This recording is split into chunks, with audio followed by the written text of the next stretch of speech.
Hi, welcome to the Gemara on Yud Aleph Amud Aleph. We're starting from the 13th line down in the wide lines of the Gemara. Vayhi b'mei Achashverosh, we're returning to explaining these first few words in Megillah Esther. Amar Rav, Vayvehi. So Rav says, essentially, oy vavoy, woe and misery. That's how you should read that word, Vayehi. Hadadichtiv, this is in accordance with what is written, or this is what is written. In Dvarim, v'hitmakartem sham lo'evecha la'avadim u'shvachot. You will sell yourselves to your enemies to be slaves. And I'm going to open up this text so that you can see the pasuk inside, because I want you to look at these psukim.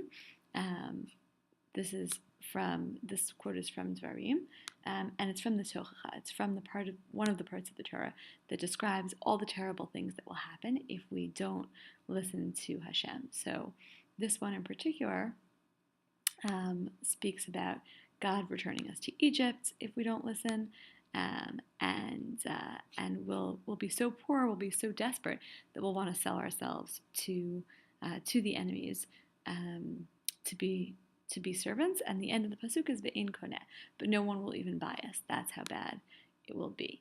And in fact, Rashi here says, "Hadadichtiv ma shekatav b'Torah ve'ein koneh." That which it is written ve'ein koneh, that end of the pasuk that wasn't quoted, Gazar Haman shlo yeheh adam rashai liknot mehen la'eved. Haman actually made a gzeirah in his time that no one was allowed to buy a Jew as a servant. So even if you were desperate and you wanted to sell yourself into slavery, you couldn't. That's how bad things were. It's a fulfillment of the curse in the Tochacha. Ushmuel Amar, and Shmuel said, slightly different interpretation, from a different pasuk. Lo ma'astim v'lo ga'altim l'chalotam. Again, I want you to be able to see the pasuk that's quoted here.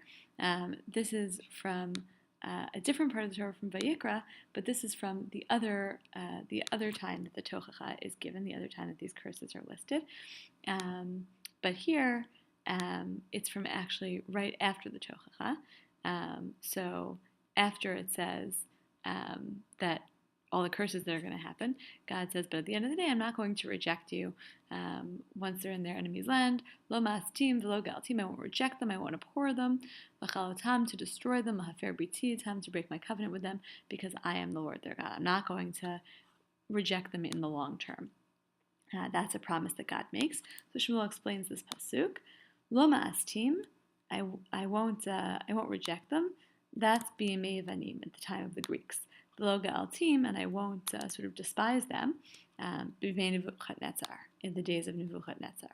L'chalotam, to destroy them, b'mei Haman. That's a reference to the days of Haman. L'hafer britiotam, that's in the days of the Persians, b'mei Parsim.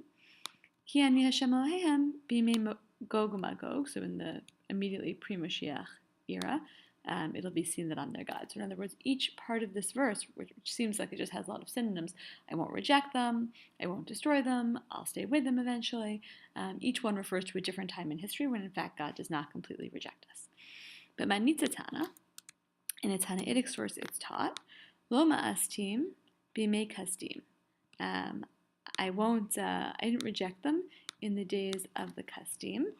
Shehamadati lahem Daniel, Hananiah, Mishael, va'Azariah. That was the time period of Daniel, Hananiah, Mishael, va'Azariah. In other words, there were still people.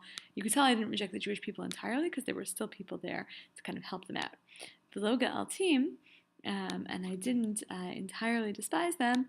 B'mei Yevanim, shehamadati lahem Shimon HaTzadik. That's referring to the days of the Greeks because I had for them, I upheld for them Shimon HaTzadik, who was one of the Anshe Knesset Hagdolah. V'chashmonai v'anav, sorry. And also Chashmonai v'anav, u'Matityahu Kohen Gadol. Right, all of those heroes, the Chashmonaim and Matityahu, those were all people in the times of the Greeks, and that's a sign that God didn't totally abandon us. L'chalotam, to destroy them, that's b'mei Haman, she'amadati lahem Mordechai v'Esther. That I brought for them, or I upheld for them, Mordechai and Esther. They weren't totally abandoned. L'hafer britiotam b'mei Parsim, to nullify my covenant with them. That refers to the days of the Persians. Shemadati lahem beit Rebbe v'chachmei dorot. I had the house of Rebbe and all of the sages. Basically, in those days, God gave us Chazal. Ki ani Hashem Elohehem la'atid lavo. She'ein kol umav la'ashon yochol lishlot behem. That's a reference. Ki ani Hashem Elohechem. That's a reference to the future, to the Messianic days, when no other nation will be able to rule over them. So that's a different, slightly different interpretation of the pasuk from Shmuel's interpretation. Moving on in the Gemara, Rabbi Levi Amar Mahacha. Rabbi Levi said from here. And said from here, I think this is very similar to Patach La Pitcha. This is how he would begin discussing, this is the perspective from which he would begin discussing Megillah Esther. V'im lo torishu et yoshvei haaretz. This is a quote from Bamidbar.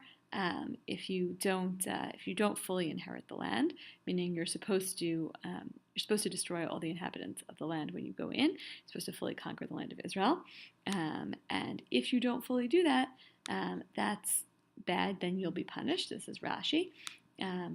Right? This is a reference to the Purim story because, in fact, the Jews didn't wipe out everybody when they went into the land. Shaul famously had mercy and didn't kill off all of Amalek. He was punished for it, but that's how Haman came to still exist in the time of Mordechai and Esther. So that's how that came about. Rabbi Chia Amar Mehacha, just the very next pasuk in Bamidbar. V'haya ka'asher dimiti la'asot lahem eseh lachem Achashverosh. Aseh lachem. That's the end of the pasuk. V'haya, as I thought to do to them, I'll do to you. In other words, God says, if you don't do what you're supposed to do and wipe them all out, then I'll do to you what I was going to do to them. And this, again, I think Rashi makes it clear. Af elu kimat kalu, right? Just I was going to destroy them, I'll practically destroy you. So what happens in the days of Haman is, again, a punishment for not wiping out everyone in the land when we went in to conquer. Switching topics slightly, but still continuing on that verse, Achashverosh. So the word Achashverosh, Amar Rav says about specifically his name, Achashverosh, Achiv shel Rosh uben Gilo shel Rosh. He was the brother of Rosh, of the head, and he was ben Gilo of Rosh. So Rashi here tells you Ben Gilo, Ben Mazalo. Shnehen Da'at Achad Haya Lahen. Ben Gilo means they had the same inclinations. They were sort of the same kind of guys. They completely agreed with each other. They're similar to one another. So Achiv Shel Rosh, the Gemara is going to explain this, the brother of Rosh, who's Rosh, Achiv Shel Nebuchadnezzar Harasha.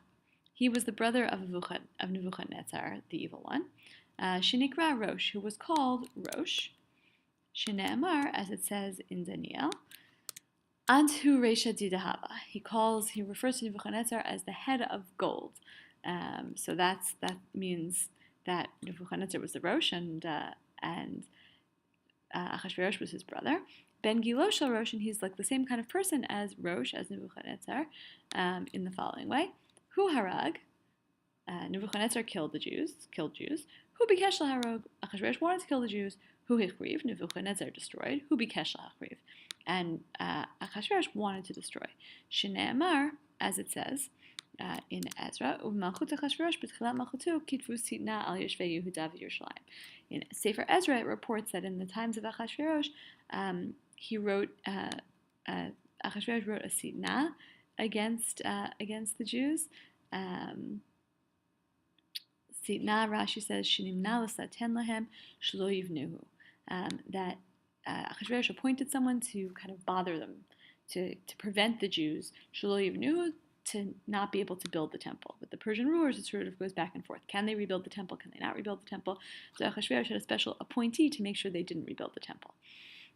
So he's a lot like Nebuchadnezzar in all those ways. Shmuel Amar, and Shmuel says, also speaking about the name Achashverosh,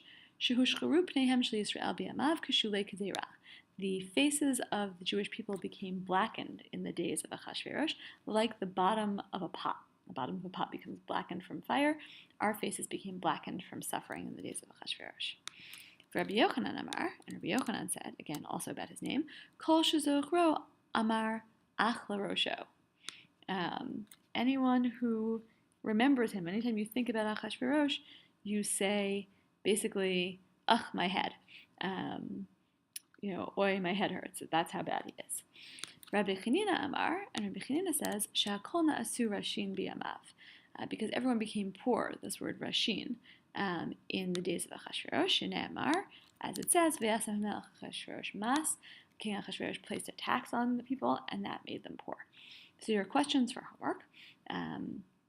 First, the first question is to take one of these first two psukim, one of the first two interpretations of this pasuk. You have Shmuel's explanation, and then you have the Tannaitic explanation. So pick one explanation and diagram the verse according to that explanation. And the second question is just more to reflect on this. What is this piece of Gemara trying to say about Achashverosh?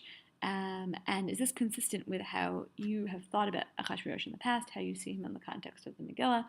How do you sort of view this whole conversation in light of what you know about Achashverosh?